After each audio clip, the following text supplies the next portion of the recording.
Bem, graças a Deus por estarmos aqui nesta ocasião para estarmos meditando nas Escrituras Sagradas. Que o Deus eterno de Israel continue nos abençoando grandemente. Para mim é uma satisfação imensa estar aqui nesta ocasião para falar com vocês aqui presentes e aqueles que vão me ouvir através do YouTube. Eu peço que o Senhor Jesus Cristo abençoe aqueles que estarão me ouvindo depois na gravação através do YouTube também, e que o Deus eterno possa iluminá-los com a palavra de Deus. Bem, quem estiver com a sua Bíblia, abra comigo no capítulo 2 da Epístola de Tiago, e nós estaremos seguindo aqui nesta ocasião nossos estudos nesta carta preciosa de Tiago, o irmão de nosso Senhor e Salvador Jesus Cristo, segundo a carne.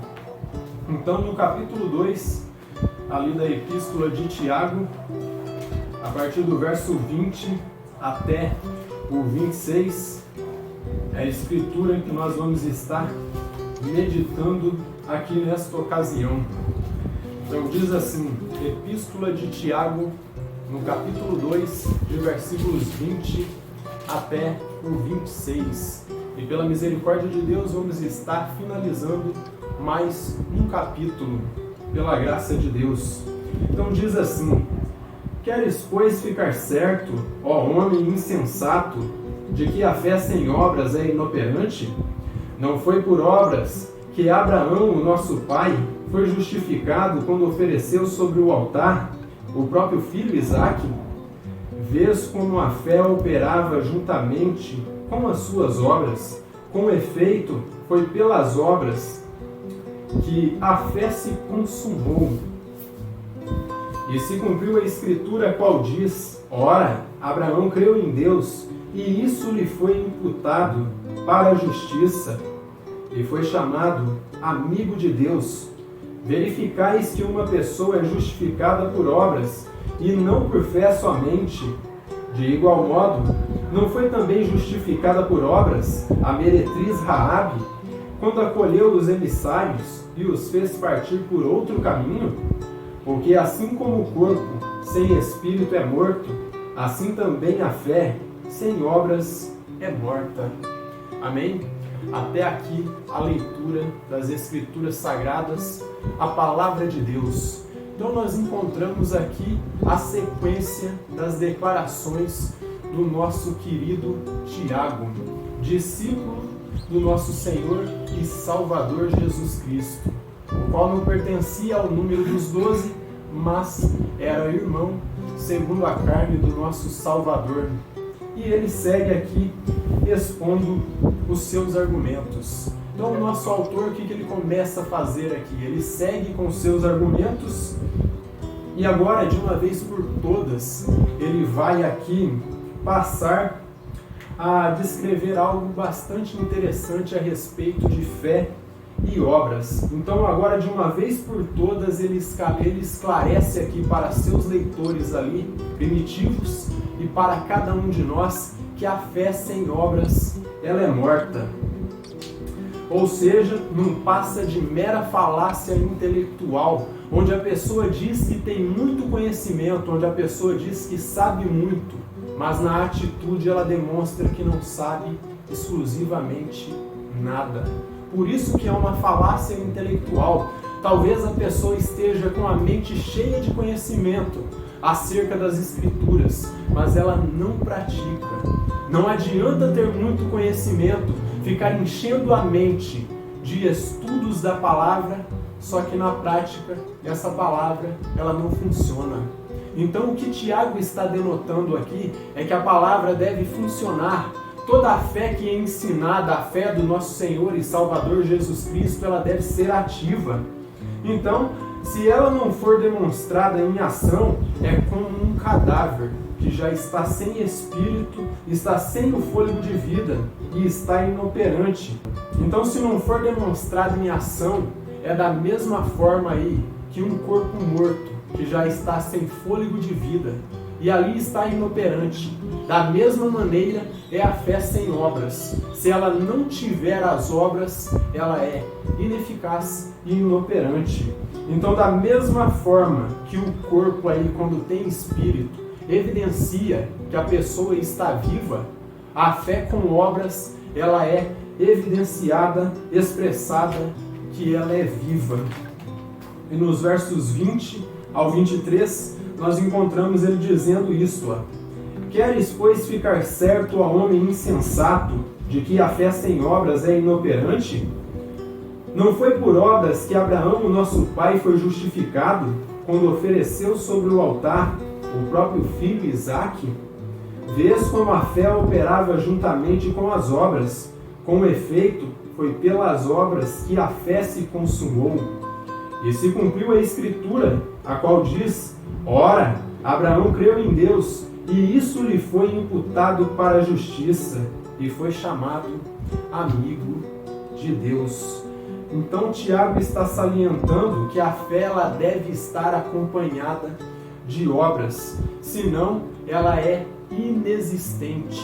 A fé não existe se ela não for acompanhada de obras. E desta forma, o que ele começa a frisar aqui não é que Abraão ele foi justificado aí pela obra de praticamente oferecer o seu único filho ali, Isaque, em holocausto.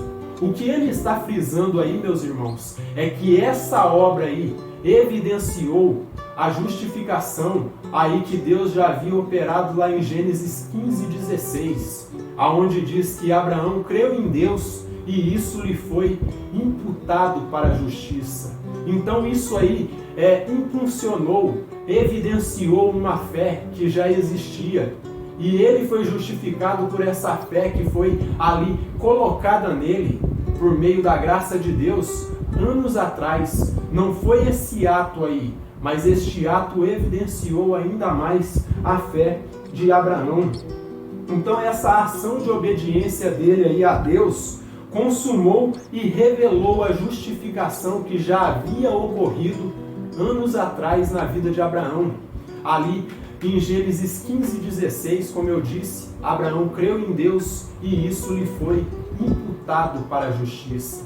Então, este ato apenas consumou a fé de Abraão, de modo que esta obra mostrou ao mundo a fé de Abraão e deu um significado aí maior e final dessa palavra que foi dada ali em Gênesis 15:16. E Abraão creu em Deus e isso lhe foi imputado para a justiça. Então não foi a obra ali de sacrificar Isaque que o justificou e que o salvou, mas o que o salvou foi essa fé que ele expressou anos atrás, fé que foi dada pela graça e não pelas obras. Mas o que Tiago está salientando aqui ao decorrer deste capítulo 2 é que fé e obras, elas são irmãs inseparáveis aí que andam de braços dados, andam juntas. Então, este ato aí deu um significado final e maior ao que Deus havia declarado na Escritura ali de Gênesis 15:6. Apenas revelou ao mundo, a todas as nações, a fé de Abraão, porque este ato aí, este episódio na vida de Abraão correu no mundo e todos o tiveram como pai da fé, porque este ato evidenciou ali a fé que já estava em Abraão, fé que havia sido operada anos atrás e que o havia justificado pelo fato dele obedecer a Deus, não por praticar este ato aí de oferecer Isaque. E nos versos 24 a 26, já caminhando para o segundo bloco aqui de versículos, diz assim, ó: verificais que uma pessoa é justificada por obras, e não por fé somente. De igual modo, não foi também justificada por obras a meretriz Raabe, quando acolheu os emissários e os fez partir por outro caminho? Porque assim como o corpo sem espírito é morto, assim também a fé sem obras é morta. E aqui nós chegamos a um ponto crucial aqui das declarações aí de Tiago.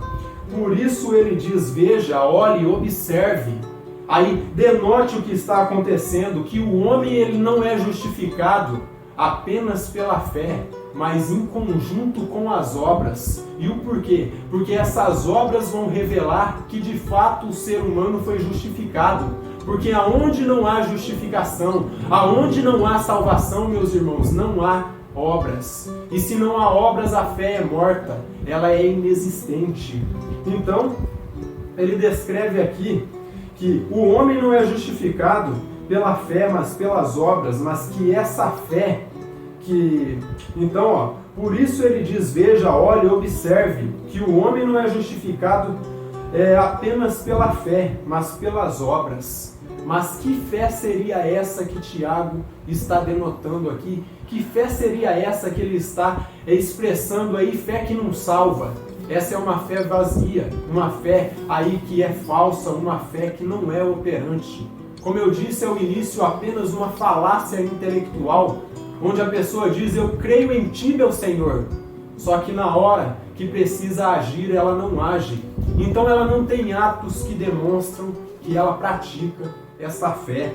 Então, que fé seria essa que Tiago expressa aqui e que ele condena? Esse tipo de fé que ele está condenando aí, como eu disse, é uma fé vazia, uma fé apenas de falácia intelectual, onde a pessoa fala, mas os seus atos demonstram totalmente ao contrário.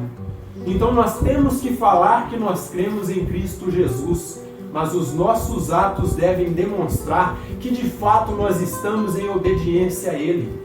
Porque se isso não acontece, de fato você não foi salvo e eu também não fui salvo. Então, essa não é a fé que justifica, mas uma outra fé que é vazia, que é contrária.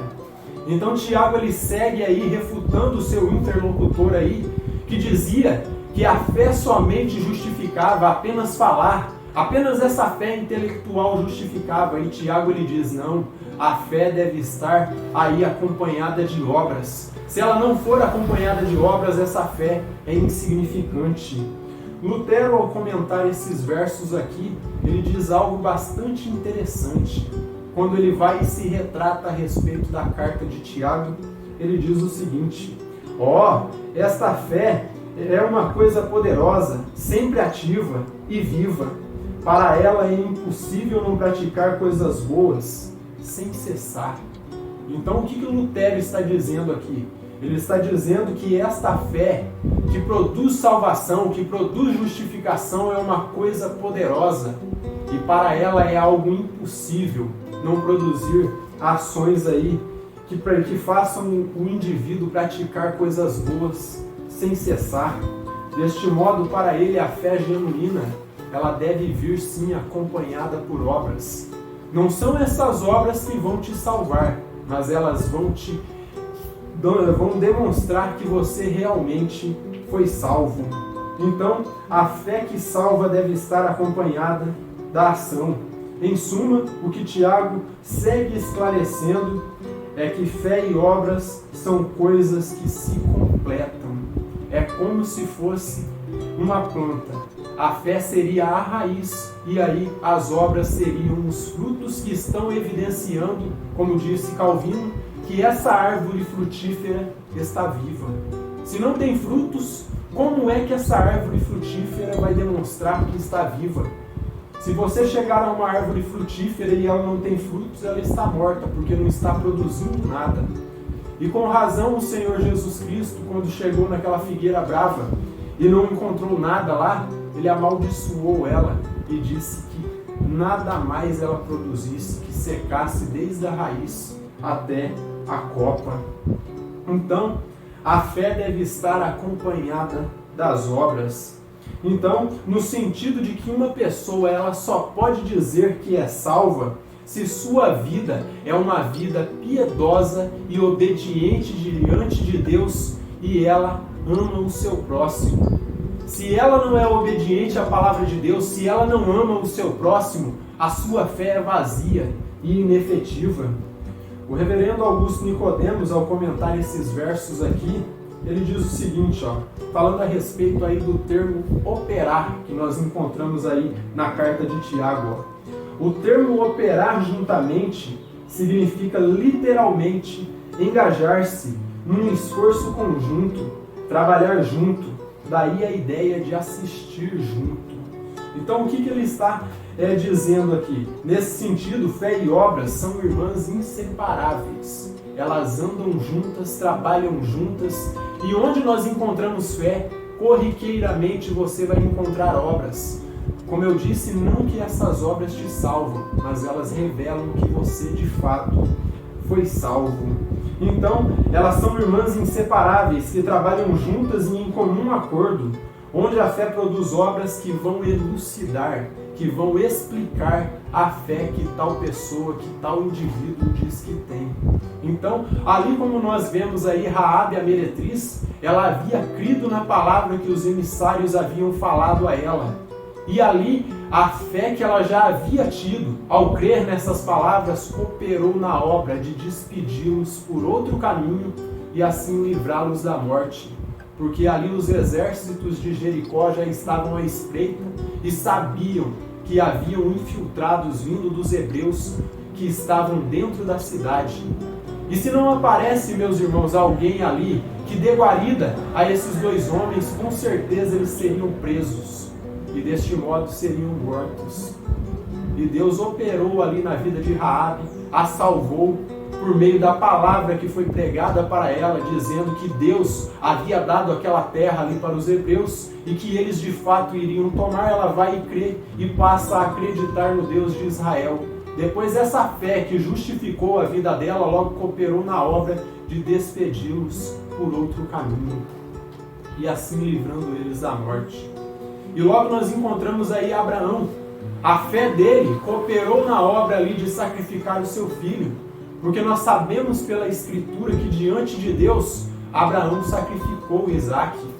E desta forma ele confiou, não sabendo o que iria acontecer, mas que de alguma forma, mesmo que Isaque estivesse como pó e cinzas ali de um holocausto, Deus o ressuscitaria. E desta forma ele evidenciou a fé que estava dentro dele. Então, a fé que alguém diz que tem, desta forma irá ser evidenciada por obras. Então, a fé produz obras que vão elucidar, que vão explicar a fé que alguém diz que tem, de modo a evidenciar que essa fé é viva. Não é um cadáver mal cheiroso, onde já não há espírito de vida, onde já não há aí fôlego de vida, mas está viva e está operante. E com isso eu posso aqui já concluir com algumas aplicações. A primeira, nós devemos entender, meus irmãos, que o que Tiago quis apresentar para nós aqui, que nenhuma obra que nós fizermos, meus irmãos, aqui nesta terra, ela é capaz de nos salvar ou nos justificar, pelo fato de nós sermos aqui pessoas imperfeitas, limitadas. E desta forma nós devemos entender: nada que nós fizermos por nossa própria conta será capaz de nos salvar. E alguém pode se perguntar: mas pastor, então o que eu devo fazer para ser salvo? Talvez alguns pagãos diriam: que tipo de ritual eu tenho que fazer para que eu possa ser salvo? Não há obras, não há rituais que você possa fazer. A única coisa que você deve fazer é o mesmo que fez Abraão: reconhecer a sua limitação e confiar no poder do Criador. E desta forma você irá fazer a vontade de Deus e assim está demonstrando a sua fé. Simon Kistemacher, ao comentar este ponto aqui, ele diz o seguinte, preste atenção nisso. O crente não pode trabalhar para merecer sua própria justificação. Da mesma forma que Abraão, ele não trabalhou para ser justificado, ele foi justificado por crer em Deus unicamente. Então, o crente não pode trabalhar para merecer sua própria justificação, pois suas obras, mesmo aquelas que são feitas por amor a Deus, são imperfeitas e são incompletas. E nós encontramos na Escritura que houve uma única obra perfeita que foi capaz aí de nos justificar. E eu acredito que todos aqui sabem qual foi a obra perfeita que foi capaz de nos justificar. Foi a obra do Cordeiro de Deus na cruz do Calvário, um cordeiro puro, sem mácula, sem defeito e sem pecado. Foi este que foi aceito diante de Deus, e desta forma não há outro sacrifício, não há outra obra capaz de justificar o ser humano, a não ser a morte de Cristo na cruz do Calvário. Então, como disse aí Simon Kistemaker, nenhuma obra que nós fizermos são capazes de nos justificar pelo fato de serem imperfeitas e incompletas. Então, como eu disse, o que nós devemos fazer é o mesmo que Abraão: confiar no poder do Criador e desta forma reconhecer a nossa limitação. E o segundo e último ponto aqui de aplicação, eu trago o seguinte para vocês aqui. O que Tiago ele denota aqui a respeito de obras é algo bastante simples, meus irmãos. O que ele está nos ensinando aqui é que essas obras são o exercício da nossa fé, aquilo que bota a fé em ação, de modo que não são elas que nos justificam. Mas o fato apresentado aqui por Tiago é o seguinte: que Deus ele justifica aquele que pratica a fé que está revelada nas Escrituras, que está revelada na Palavra de Deus. Veja o que o Senhor Jesus Cristo diz aqui em Mateus 7, de versículos 24 até o 25. Mateus capítulo 24 e versículo 25. Eu posso ler até o 27 aqui para que vocês possam ver o quadro contrário. Então ele diz, todo aquele, pois, que ouve estas minhas palavras e as pratica, será comparado a um homem prudente que edificou a sua casa sobre a rocha. E caiu a chuva, e transbordaram os rios, sopraram nos ventos, e deram com ímpeto contra aquela casa que não caiu, porque fora edificada sobre a rocha. E a rocha que nós entendemos aqui, a rocha é a revelação do nosso Senhor e Salvador Jesus Cristo como sendo o único Messias, o único Salvador da humanidade. Então, se nós estamos edificados aí no fundamento dos apóstolos e profetas e que Jesus Cristo é a principal pedra angular, desta forma nós estamos aí praticando a fé bíblica e nós estamos obedecendo a Deus. E o verso 26 e 27, Jesus ele traz um quadro contrário. E todo aquele que ouve estas minhas palavras e não as pratica, será comparado a um homem insensato que edificou a sua casa sobre a areia. Caiu a chuva, transbordaram os rios, sopraram os ventos e deram com ímpeto contra aquela casa, e ela desabou, sendo grande a sua ruína. Então, desta forma, a fé deve colaborar com as obras. Onde nós não encontramos a prática da palavra e o amor pelo próximo, essa fé ela é inexistente e inoperante. Então, nós devemos entender se realmente nós somos salvos, meus irmãos. E a fé reside dentro de nós, ela deve estar acompanhada da ação. Caso contrário, essa fé, ela não existe, é apenas uma fé, como eu disse, de falácia intelectual, onde a pessoa, como os fariseus ali diziam que tinham muito conhecimento, só que na hora de praticar o ensino fundamental da fé, eles quebravam o mandamento maior, quebravam a lei régia que foi apresentada aqui pelo apóstolo Tiago, onde nós devíamos amar a Deus sobre todas as coisas e ao nosso próximo como a nós mesmos, e desta forma eles não obedeciam. Bom, em suma, o que eu posso trazer para vocês é que de fato nós devemos falar que cremos, mas também devemos expressar aí com obras, com atitudes que de fato nós cremos na palavra de Deus e que de fato nós somos salvos. Que o Eterno nos abençoe grandemente. Graças a Deus por estas verdades.